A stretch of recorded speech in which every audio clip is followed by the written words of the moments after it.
There's a tiny little area of Missouri that we affectionately call the Boot Hill. This very strange shape was developed over the Great Land Expansion, where various territories were recast multiple times, reestablishing the boundaries.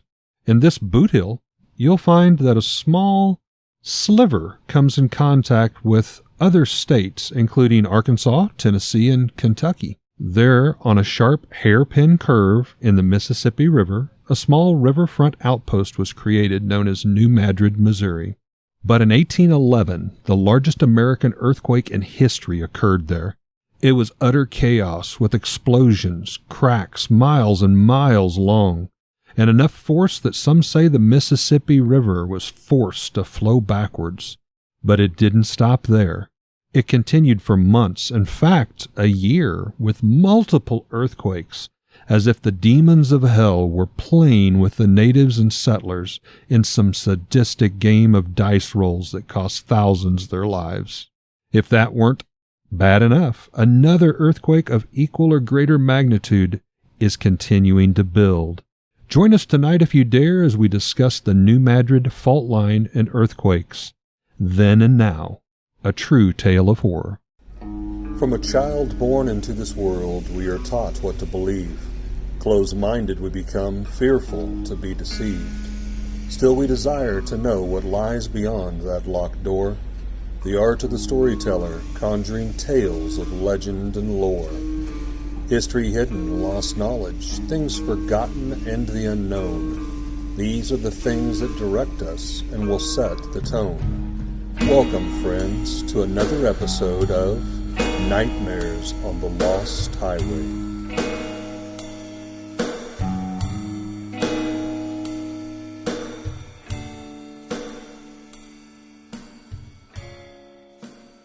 Now, I think when we talk about this, we're going to try to put this together in historical context to some degree. We're also going to try to historically, it's at a time where things weren't very well documented, let's be honest. Yes. And it was uncivilized, right at the border of civilization. Yeah, even now when we go back, we're going to talk about the measurements of these quakes, but we don't know exactly what they were. We're just going to estimate that based on the evidence that we had.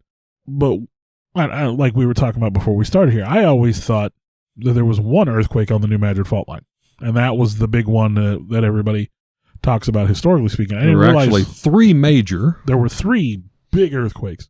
To this day, they are still in the top 10 strongest earthquakes to hit America. We just had one documented October 18th. I mean, just a few days ago. But these were three of the largest, and I think if you look at, if you look at the contiguous United States east of the Rockies, I think these are the three strongest ever. Mm-hmm. And then in that time frame, you have hundreds and thousands of other earthquakes that are happening almost continuously. So that area must have just been chaotic at the time. Now, we're going to go through and we're going to talk about measurements of these earthquakes. We're going to give you the measurement value. That is going to be based on what we now call the moment magnitude scale, the MMS. This is a measure of an earthquake's magnitude based on its seismic moment, and this is a more accurate measure than what the old Richter scale was. We always used to measure them in the Richter scale. Remember that back in the school days. Yeah, this is actually a more, I would say, accurate measurement. Let me set the course here before you dive in. The New Madrid earthquakes were the largest in all American history. They occurred in the central Mississippi Valley, but were felt as far away as New York City, Boston, Montreal, and Washington, D.C. You can add New Orleans in there as well. They experienced some shaking from these. President James Madison and his wife Dolly felt them in the White House, and church bells rang in Boston. Can you imagine? It's insane. And literally the lowest area of Missouri being felt that far. Now, part of that is because of the geological structure of the stone. Whereas I believe in California, when they have similar earthquakes, it's not like the stone is not as conductive to the vibration. Yeah, the softness of it. I don't know how to explain it. I'm no geologist. Yeah, me neither. But because of the bedrock foundation of our part of the country and in the eastern part of the country, it conducts the earthquake tremors much further. As a matter of fact, I remember, late 80s, early 90s, I remember sitting in my grandma's house in Ohio. And we were watching TV, and I looked over, and there was a vase sitting on the table, and this vase is rocking just ever so gently. And I look around, and everything on the shelves is just moving just a little bit. And I'm like, and that's when you recognize weird. This is not paranormal. Well, there's more than one thing moving. My mom was born and raised in California. And my mom looked around the room, and then she looked at my grandma, and she goes, "We just had an earthquake." And I'm like, whatever. That. Yeah, she knew what that was. Within moments, it came across the news that there was an earthquake in the New Madrid fault zone. And Bill's like, one day I'm going to move closer to there. Move close. I've always lived in the same spot. I was visiting Ohio. But the good thing is, I guess, you could say, if you drew a line, the folks to the west are going to be much safer. Unfortunately, north, south, and to the east coast of New Madrid, you're going to feel this. You did back in 1811, and depending on when the next one comes, you're definitely going to be feeling it again. And the other side is, when that happened, again, that was part of the expansion of the United States. Oh, this was like the edge of the frontier. Missouri Native wasn't American a place yet. Indians, I mean, everything. So it was very sparsely populated. And guess Missouri what? Was still a territory. There's major cities and stuff now. Yeah. So the destruction is going to be much worse. So just wanted to kind of set that little foundation so we can crumble it up with our earthquake story.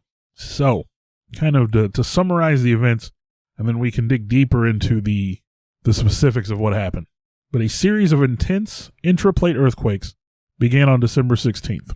That day, the first quake happened, and it measured a 7.2 to 8.2 on the moment magnitude scale, with an epicenter in what is now northeast Arkansas. Now, like Eric said, the New Madrid seismic zone is an area of high earthquake risk that runs from northeastern Arkansas to northwestern Tennessee, southeastern Missouri to southwestern Kentucky. So you got 4 states there. Yep. You got a big chunk of the Mississippi River.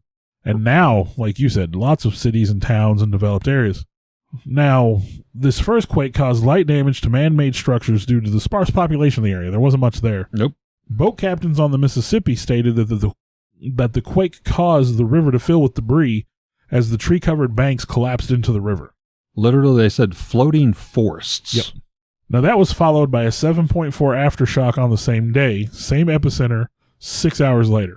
Now, they said on that day it was estimated that residents in an area of 232,000 square miles experienced very strong shaking, and residents in an area of 965,000 square miles experienced shaking intense enough to be frightening.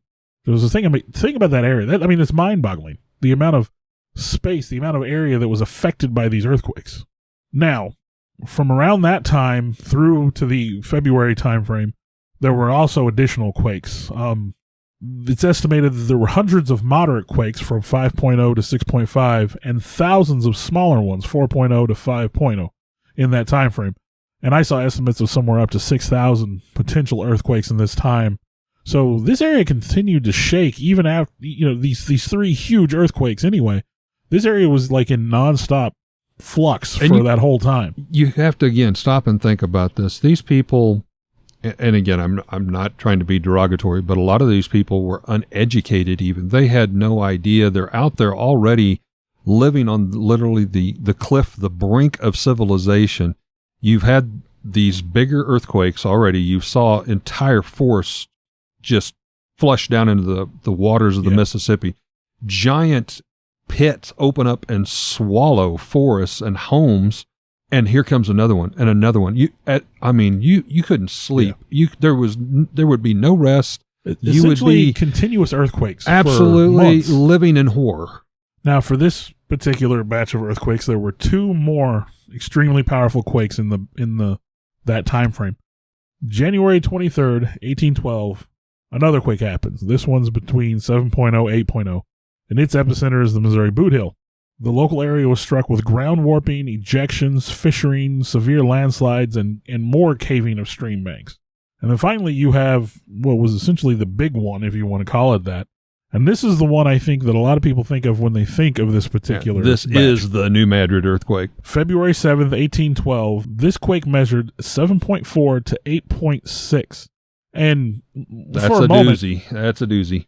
Let's take a moment to think about earthquakes. It's like a scale of 10, isn't it? Like you have an earthquake. I think 10's a the cap. 1.0, well, but like a 1.0, a 2.0 is 10 times worse than a 1. Oh, okay, yeah. A 3.0 is 10 times. So you're getting up 8.6. it's not a minor progression. Yeah, again, this is potentially one of the largest, most damaging earthquakes ever recorded in history. 8.6 is insane. I don't know that there's ever been higher than an 8.6. Well, I was trying to think the San Francisco, I believe, was like a 7.9 or something. Yeah, I can't think of a 9 in recorded history. And again, we're going off of old records. We don't know. This could have been higher. So on this 8.6 quake on February 7th, the epicenter is New Madrid, Missouri. And New Madrid itself is basically destroyed at this point in time. They said no building structures survived at all. St. Louis had many houses severely damaged and chimneys toppled. An uplift along a segment of the fault line created temporary waterfalls on the Mississippi River at Kentucky Bend and also caused waves to flow upstream. So this is your reversal of the Mississippi here because the ground raised so much, it forced the Mississippi backward. Yeah. And can you imagine these just waterfall drops just appear? Yeah. You're a captain that's been out here, doing this. Also, hey, it may have been a 6-foot waterfall, 8 foot. We don't really know, but now, this also caused the creation of Reelfoot Lake that's now in Lake County, Tennessee, when it obstructed numerous streams in the area and basically naturally dammed them and then just filled up, created this lake. You're welcome from Missouri for giving you guys that natural non-man-made lake. But again, these 3 quakes remain the most powerful earthquakes to hit the contiguous United States east of the Rocky Mountains in recorded history. Now, you have to remember, along the West Coast, the Ring of Fire, there's some pretty powerful quakes up in that area from California all the way up through Alaska. Right. One of the worst earthquakes ever happened in Alaska. But still, these are insane. Like some of the most powerful earthquakes ever recorded. They happened in the central Mississippi Valley and caused minor structural damage in cities as far away as Cincinnati. That's mind-boggling. I mean, I've taken that trip. I've driven that. It takes hours and hours and hours. But yeah, they felt it within moments. So in all of recorded history, no other earthquakes lasted so long or produced as much damage. And the primary 3 are on the list of America's strongest earthquakes. December 16th, 1811, magnitude 8.1. January 23rd, 1812, magnitude 7.8. And February 7th, 1812, magnitude 8.8. Again, I know I said 8.6 earlier, but this is, again, these numbers are going to fluctuate a little bit because no one really knows. The fact is, boom, boom, boom. Yeah, I mean, this region got rocked hard by 3 major earthquakes and then thousands of smaller earthquakes. Now, as Bill has said, and I agreed, it's very hard to go back and find true, accurate information. But I went through and I have found with the Missouri Archives and Museums, there were several people who kept diaries. Riverboat captains kept journals. And I wanted to share a few things that were out of that. That's as close firsthand information as obviously we can get when you're going back to 1811, 1812 time frame. The first one I thought was interesting, strange animal behavior. People reported strange behavior by animals just before the earthquakes hit. They were nervous and excited. It was written that domestic animals became wild and wild animals became tame. Snakes came out of hibernation. Snakes came out of the ground in hibernation, middle of the winter. Flocks of ducks and geese landed in town near people. To the natives, now they saw this as the creatures trying to warn them of things to come. And boy, did they hit that on the head. Now, scientifically speaking, I believe there's no... Scientists won't say there's a correlation between animal behavior and earthquakes. However, if you look at any recorded earthquake of any substantial size, there is always strange behavior in animals ahead of time, even in California, even in Alaska, when those massive earthquakes are within hours, I would say. Yeah.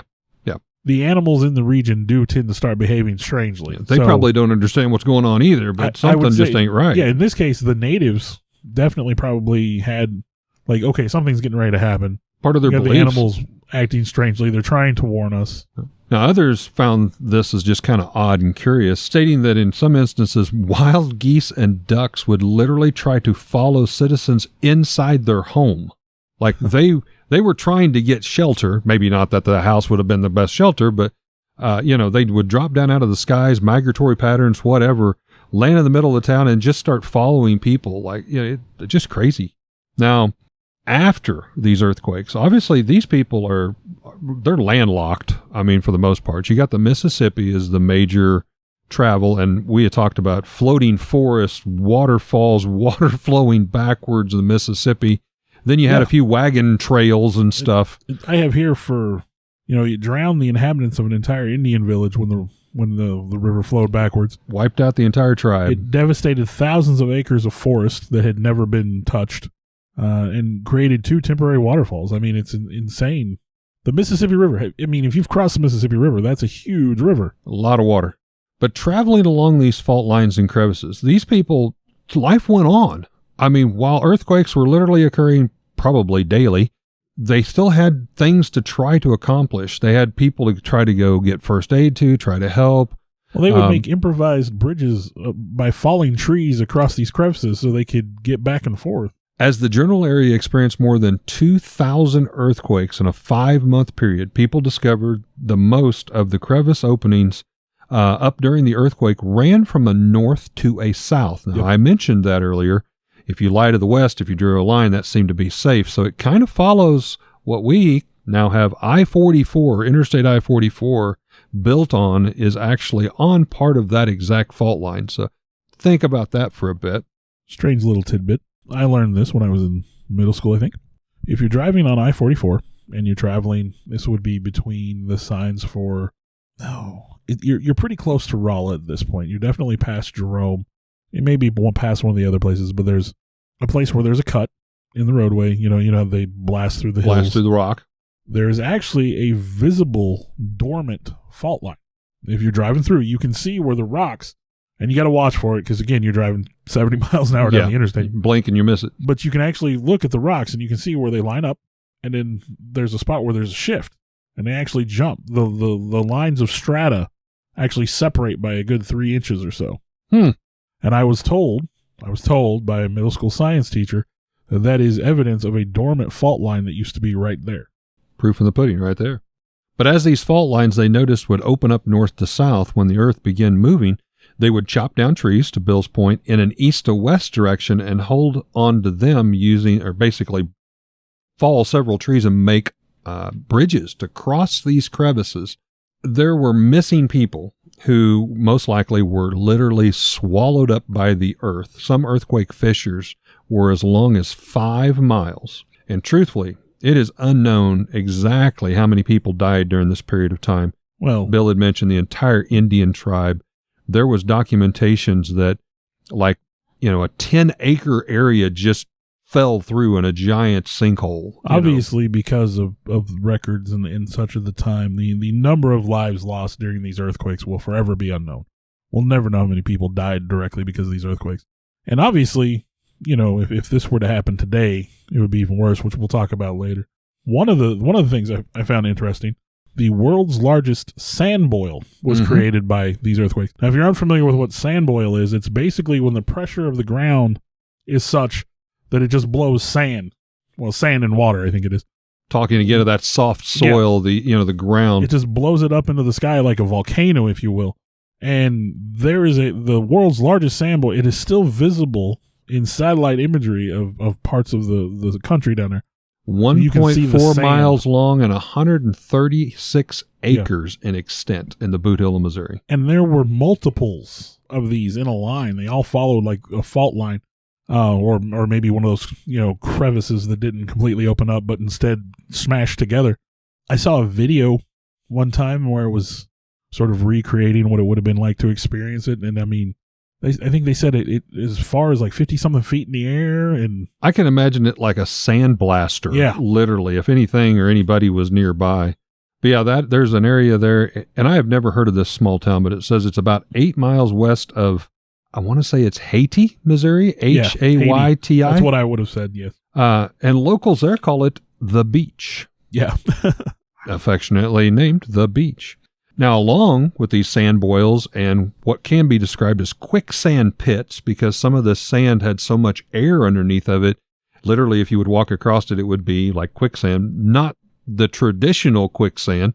I think we said in another podcast, I always thought quicksand would be a much bigger problem, but apparently it could be. It's coming back around. There were small pellets up to golf ball size made of tar that are found inside these sand boils and fissures.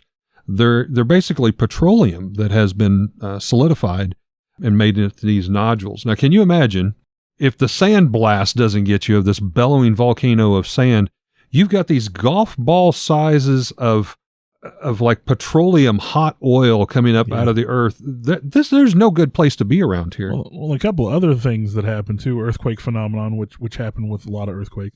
You had what they call seismoluminescence. Yes. Or earthquake light. Yes. Which is basically lights flashing up from the ground, and they say with in this quartz. case from the quartz being squeezed. Yes. Apparently that possibly generates heat as well, because a lot of the water that came out of the ground at this point was lukewarm. It was heated. So whether that was the friction of the land shifting or from the quartz being squeezed.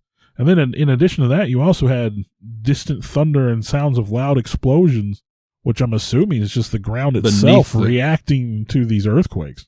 Now, the strange sparkling that you were talking about, the luminescence, that phenomenon, they described it as dancing lights, almost like a will-o-wisp style, blues, greens, and yellows. And that's, as you said, as the quartz is being compacted and the effects with heat and water and all of that.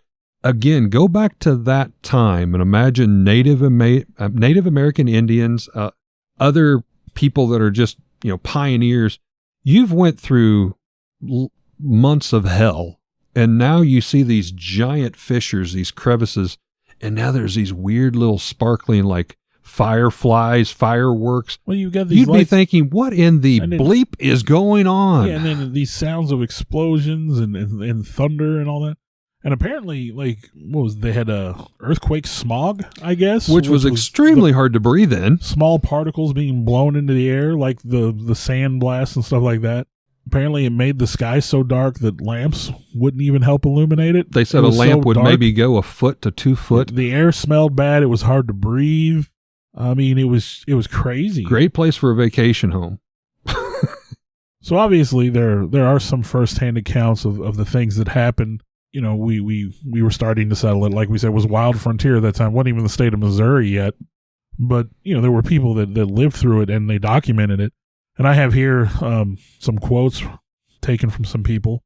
The first is John Bradbury, a fellow of the Linnaean Society, and he was on the Mississippi on the night of December 15th, 1811. Scary, scary place to be. His story, quote, "After supper, we went to sleep as usual. About 10 o'clock, and in the night I was awakened by the most tremendous noise, accompanied by an agitation of the boat so violent that it appeared in danger of upsetting.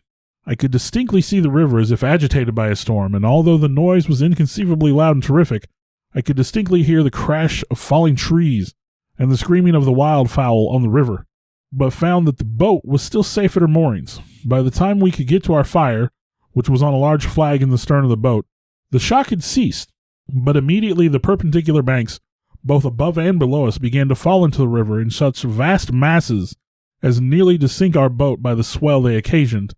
At daylight, we had counted 27 shocks." Oof. And then there's an Eliza Bryan in New Madrid, territory of Missouri. On the 16th of December, 1811, about 2 o'clock a.m., we were visited by a violent shock of an earthquake, accompanied by a very awful noise resembling loud but distant thunder, but more hoarse and vibrating, which was followed in a few minutes by the complete saturation of the atmosphere with sulphurous vapor, causing total darkness. The screams of the affrighted inhabitants running to and fro, not knowing where to go or what to do, the cries of the fowls and beasts of every species, the cracking of trees falling, and the roaring of the Mississippi, the current of which was retrograde for a few minutes, owing, as is supposed, to an interruption of its bed, formed a scene truly horrible. And then John Reynolds, 4th governor of Illinois, in his biography mentioned in this particular one of these earthquakes, and he has his I think he may have his date wrong because he quotes on November 16th, so I don't know if there were some precursors or whatnot.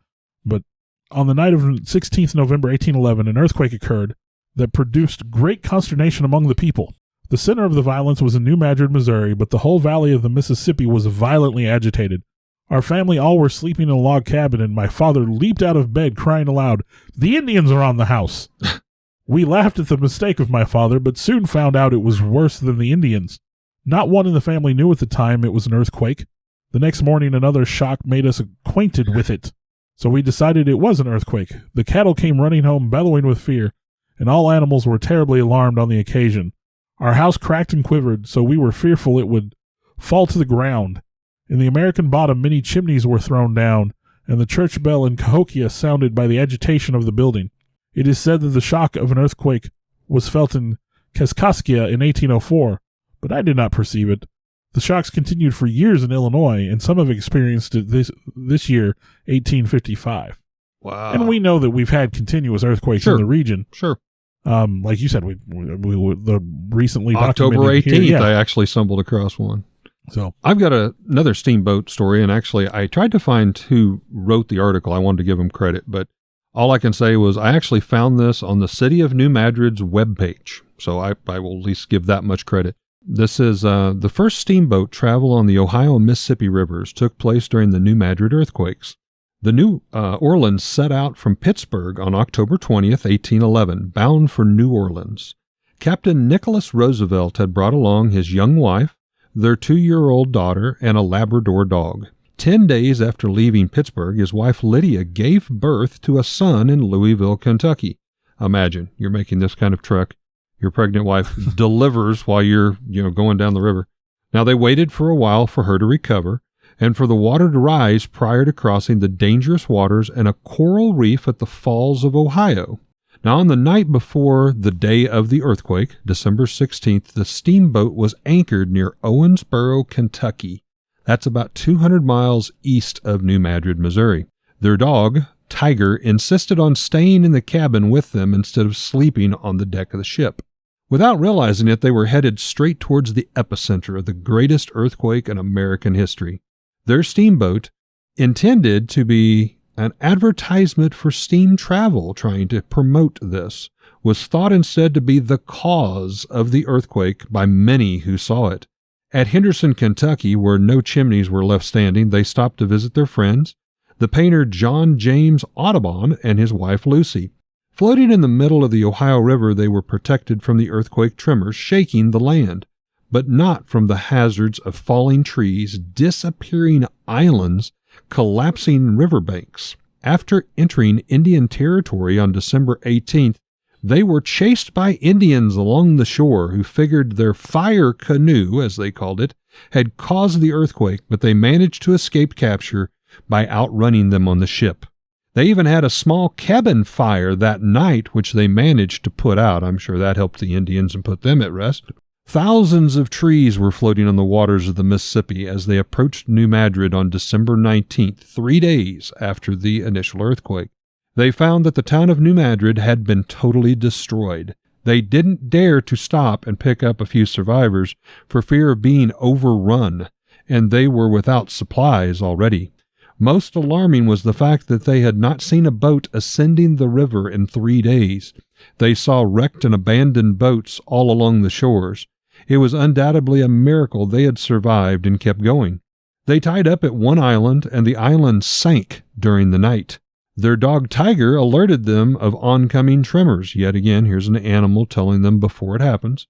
On December 22nd, they encountered the British naturalist John Bradbury on a boat at the mouth of the St. Francis River, who told them the town of Big Prairie was gone. Now, that was just to the south of New Madrid. It had totally erased it from the map. And that was the gentleman whose quote that I had where he was on the boat. They arrived in Natchitoches, Mississippi on December 30th and celebrated their first marriage aboard the steamboat on December 31st, when the steamboat engineer married Lydia's maid. They arrived at New Orleans on January 10th, 1812, safe and sound, after traveling 1,900 miles from Pittsburgh on the first steamboat to travel the western ways, into a bit of a rough storm, I might add. Did you imagine being on the river when that happened? Oh, my gosh. Especially, like... You tie to an island, and by the next morning, it disappears? Or like, Bradbury said, just watching the shoreline collapse, and it just where do you go? Which way do you run? Yeah, you have nowhere to go. And then you're there on the water, and as we all know, stuff falling into the water displaces the water. Yeah. The water levels, you got waterfalls that are opening up, sinking islands. Yeah, you just cross your fingers and toes. And another story that I had come from, also got this off of the website for New Madrid. And this is an event that I thought was interesting because it tied to the Native American Indians. Not only this, but as we had mentioned in the podcast previously, the forewarning of animals. This has to do with Tecumseh's Comet and the Battle of Tippecanoe. The earthquakes were preceded by the appearance of a great comet, which was visible around the globe for 17 months, and it was at its brightest during these New Madrid earthquakes. The comet, with an orbit of 3,065 years, was last seen during the time of Ramses II in Egypt. In 1811-1812, it was called Tecumseh's Comet, or Napoleon's Comet in Europe. Tecumseh was a Shawnee Indian leader whose name meant shooting star, or he who walks across the sky. He was given this name at birth. A great orator, a storyteller, and a military leader, Tecumseh organized a confederation of Indian tribes to oppose the takeover of 3 million acres of Indian land, which were obtained by the Treaty of Fort Wayne in 1809.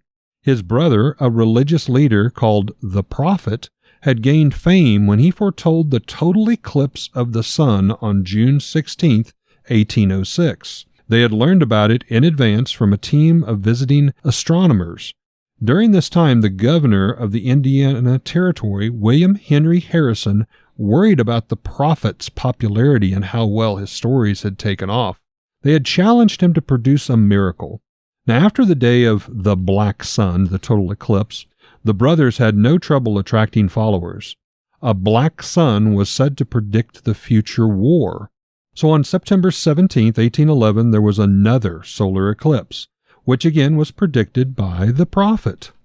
The brothers' center of operations was at Prophetstown, located near the junction of Wabash and the Tippecanoe rivers in northern Indiana. Tecumseh was traveling and recruiting warriors among the southeastern tribes when Governor Harrison attacked Prophetstown with over 1,000 men on November 6, 1811, a preemptive strike by the United States which marked the beginning of Tecumseh's War. And on December 16th, when the earthquakes began, Tecumseh was at the Shawnee and Delaware Indian villages near Cape Girardeau, 50 miles north of the epicenter of New Madrid. The earthquakes continued as he traveled back to Prophetstown, arriving there in February of 1812. Tecumseh's followers lost the Battle of Tippecanoe, but they continued to fight as allies of the British during the War of 1812 between the United States and Great Britain. Tecumseh was killed in battle in Canada in 1813. He is honored as one of the greatest of American Indian leaders, both in the United States and in Canada, where he is considered a national hero. So not only do we have all this earthquake and fog and fissures opening up and the Mississippi River running backwards and islands sinking, animals trying to warn us, you have Tecumseh and his brother, the prophet, this Indian war really starting to rage, and then these predictions and this meteor that happens in key preciseness with the New Madrid earthquakes. Now, like you said, Tecumseh is greatly respected. In Ohio, they actually have an amphitheater where they do a performance in honor of Tecumseh, and it details a lot of these things and talks about his brother and his gift of prophecy and things like that. You know, my grandmother made sure that we got exposed to things like that and history and science and things. So, yeah, I mean, I had heard of Tecumseh. I knew how important he was. I didn't know his, how closely related he was to this until we started reading about, the earthquakes. Well, and I guess I was ignorant. I swear I did not sleep through history in school, but I don't think they taught us a lot of this type of stuff. But I didn't realize Indians were almost not fortune tellers, but prophecies. I didn't know that they had really got into that as much. But I mean, here's one great example. History's written by the victor, right? That's very true. The Indians didn't come out on the best side of a lot of those. So, but yeah, he's very revered still. So we've talked about what did happen. The history. The tragedy in the 1811, 1812. The absolute disaster that it was. But what if it happened today? What if today was the day? Well, I will go out on a limb and I'm going to say it's not a matter of if it will happen, it's just when it will happen. So current estimates made on geological observations, looking at the strata, looking at the ground, the bedrock and all that, looking at the fault lines, They estimate that earthquakes of that magnitude are going to happen roughly every 500 years. That about 500 years before that, they can kind of say, okay, we know that there were at least two significant events that we can look at on a geological, basis. So basically every 500 years, which means we should be okay for a while. Now, the USGS, the United States Geological Survey, has projected that in the next 50 years, there's a 7 to 10% chance for a magnitude 7.5 to 8.0, which would be a big earthquake. That's a big one. And a 28 to 46% chance for a magnitude 6.0 to 7.0. Which is still big. Still a significant earthquake. Now, what would happen if earthquakes of that magnitude happened today? Well, first of all, the loss of life and the property damage is almost unimaginable. There's about 45 million people that live in the area that would be most impacted. That's a lot more than there was when it was frontier land and barely inhabited. Some major city complexes now. So in addition to the thousands of deaths you would experience, you would also have the bridge crossings on the Mississippi that would fall. What I heard it described as is you would essentially split the country in half at the Mississippi. Not, literally, but figuratively, you wouldn't be able to cross any of the bridges. Right. Now, I know in recent history, they recently put a new bridge over the Mississippi at St. Louis, and it was built by going into the bedrock. So the idea is that one is supposed to be stable enough to survive an earthquake. There's also one down by, Memphis, I think it is, where they spent a big chunk of money to redo the infrastructure and to bring that bridge up to code to where it would still survive an impact. At least there's a few people out there kind of possibly thinking of the what if. Well, and again, how strong an earthquake is it going to withstand? Yeah. So, and just because it's standing, will it still be able to facilitate the amount of traffic and weight that would need to go through on those few bridges? Because you're going to, like you said, you're going to have most bridges unusable, so you're going to have to redirect to these other places. Major highways could buckle, which I think goes without saying. I-44, kiss your hiney goodbye. Oil and gas pipelines could break, causing nationwide disruptions. Not only adding to water pollution, so if you survive the initial, now your groundwater is all polluted.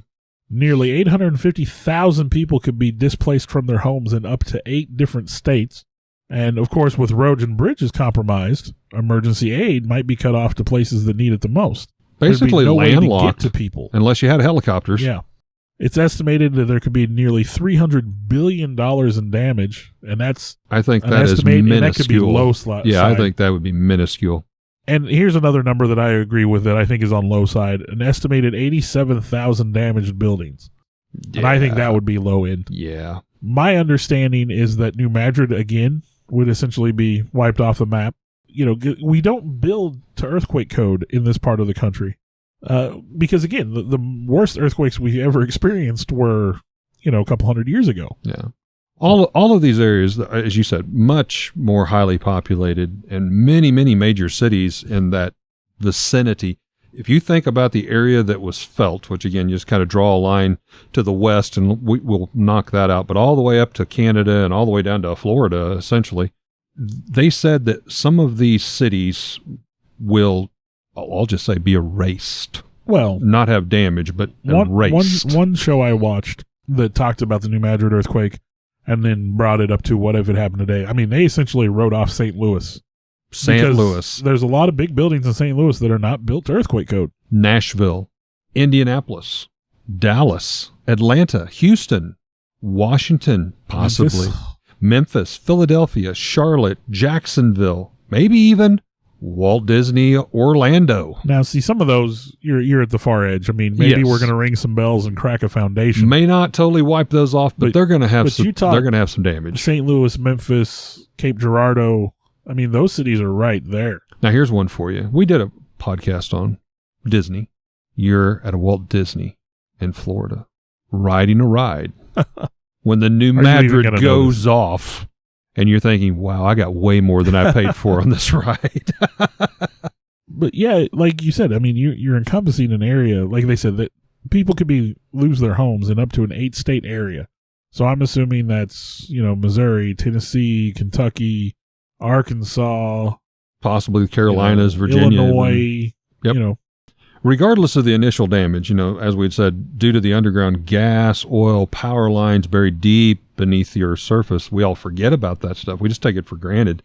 The effects will slowly leak out, poison the ground, the water, explosions, dangerous fumes for, I'm positive, months, if not years. Oh, I mean, yeah. And now you may be thinking, well, that's why I bought an extra 24-pack of water. Think about the wildlife that is drinking the poison streams. You're going to have deer and wildlife dying, decay. This is not a good place. Some geographic specialists firmly believe, due to the upheaval and shifting of the plates in the earth, the ocean waters most likely will cover most of the area to the south. To a point, I actually saw a map showing where Louisiana, parts of Mississippi and Alabama, and even part of Arkansas may be oceanfront property. But, I mean, okay, I could see that through just climate change. I did not see that particular map attached to the earthquake deal. But that's, again, I mean, I would think for that to happen, we would have to talk about a much more spectacular earthquake than hopefully anything that would ever happen. Let us hope. Let us hope. Again, I mean, some of the most devastating earthquakes in recorded history, 3 of them happened, right here in good old Missouri. I think if you look at the map, like I said, to the west, we're good. But if you go too far west, then you get into the earthquakes. So if you're living in the band of the central area of the United States, something may kill you, but hopefully it won't be an earthquake. Interesting tidbit based on structural analysis during a magnitude 7.8 earthquake. The Gateway Arch is estimated to shift as much as 1.5 feet in either direction. I don't know that it's going to survive that. I have been up in the arch. I drug my wife there. She said never, ever again. There's no way in heaven or hell you're going to get me to do this. I won't even say it was a windy day. There was a little bit of a breeze, but I am going to tell you, when you're that high up and you're leaning against the glass windows looking out, you can feel that thing shift. And that's what I would call a calm day. My wife's like, no. Well, actually, we were up in St. Louis just a couple months ago, and it's like, ah, man, it's been like 15 years since we did the St. Louis Arch. You want to do it? No. Hell no. I don't need to do that. I am not a heights guy. There's a bridge, I may have talked about this, that crosses the Mississippi down in New Orleans. And as you approach this bridge, I mean, Stairway to Heaven just goes, it goes and it goes. And it's like 4 lanes of traffic on either side or something. It's just huge. It's unimaginable. It is this unbelievable bridge. If you've never seen it, I mean, I'm not going to describe it and do it justice. But as you approach it, now mind you, mouth of the Mississippi. The Mississippi is plenty wide at any given point. Right. You get to the mouth of the Mississippi, you're talking crazy wide. And I white-knuckled the steering wheel to cross said bridge to get to our hotel. And I remember thinking as we pulled in for the night, God, I never want to do that again. Knowing full well that to get home, you've got to do that again. And no, as luck would have it, the where our when we left on our cruise, the port was on the other side of the bridge. So I only had just the time that it took me to, like, 8 hours of sleep, get up in the morning, get dressed, and then go back over this bridge, which just is terrifying. Peachy. Because, like I said, it just keeps going up and up and up. A lot of bridges, you start on one side, you can see the other side. No, you don't see the other side of the bridge till you get to the top of the arc, and then you're like, oh, your ride is halfway at this point. The only time it was worse than that was when we went to Nags Head, North Carolina. Yes, been there. And you've got to take that bridge that goes out, and it's just nothing but ocean for what seems like miles. That bridge just goes on forever, and I don't like it. And then there's a spot where you do go kind of up, and I remember watching seagulls. The wind was so strong that day, the seagulls looked like they were sitting still in the air. And again, I'm white-knuckling because I'm not a heights guy.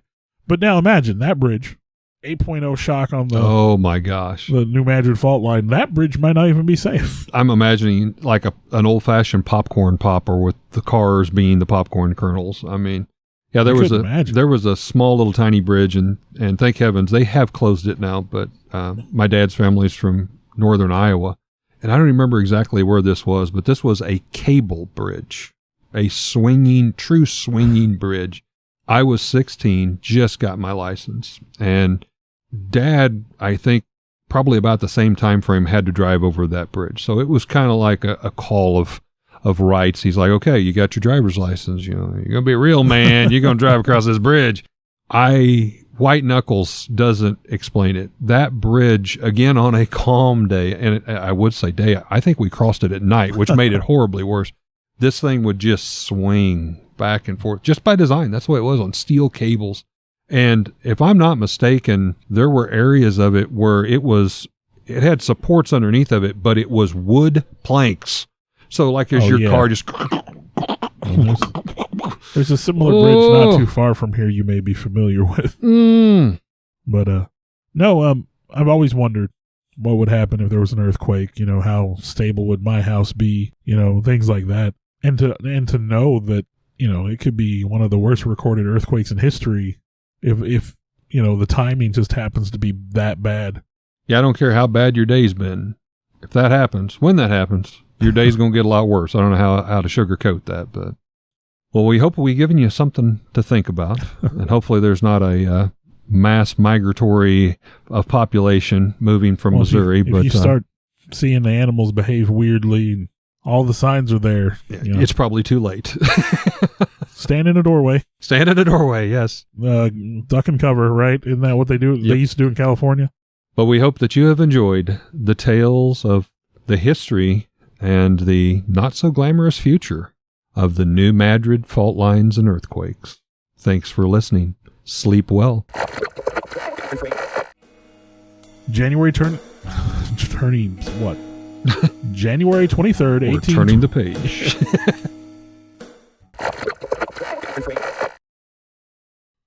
Would like to give a shout out to our first paying sponsor, Raven's Loft.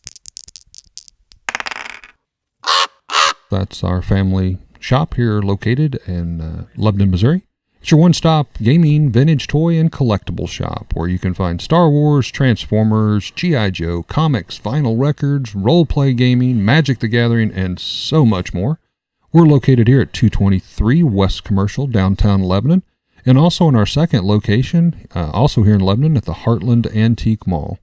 We'd like to thank Raven's Loft for again supporting Nightmares on the Lost Highway. I want to take a time to thank the people that helped bring this all together. Alex Tudor, you can almost call him our producer at this point. Sarah Tudor, who also helps with some of the technical stuff. I want to take a moment to extend thanks to Eric for letting us use his space to record in, kind of our makeshift studio. I, in turn, would like to thank Bill for, one, putting up with me and using this camaraderie to do something we both very much love and enjoy doing, and thank Bill's family for allowing him to spend all the time to work and clean up our recordings and present them in what you hear in the final terms, the final edition, if you will. And I'd like to thank all of you for continuing to listen. I know we've got some loyal followers out there. We do this as a labor of love, but we're happy that there are people that enjoy it hopefully as much as we do. Thank you very much.